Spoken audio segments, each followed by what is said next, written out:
খুলনা মহানগর ছাত্র দলের নবগঠিত 43 সদস্য বিশিষ্ট আহ্বায়ক কমিটিতে এস.এম. ইউসুফকে যুগ্ম আহ্বায়ক নির্বাচিত করায় ছাত্র দলের কেন্দ্রীয় সংসদ ও তৃণমূল নেতা কর্মীদের প্রতি কৃতজ্ঞতা প্রকাশ করা হয়েছে। একই সাথে তাকে আন্তরিক অভিনন্দন জানিয়েছে তার নিজ এলাকার বাগেরহাটের মোড়লগঞ্জ উপজেলার দৈবঘাটি ইউনিয়নের সাধারণ মানুষ ও রাজনৈতিক সহযোদ্ধারা।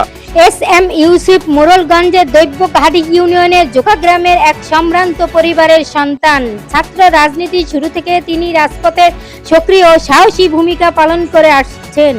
এর আগে তিনি খুলনা সদর থানা ছাত্র দলের যুগ্ম সাধারণ সম্পাদক এবং মহানগর ছাত্র দলের আহ্বায়ক সদস্য ও দপ্তর সংশ্লিষ্ট গুরুত্বপূর্ণ দায়িত্ব সততার সাথে পালন করে আসছেন। তার এই পদোন্নতিতে এলাকাবাসী আনন্দিত।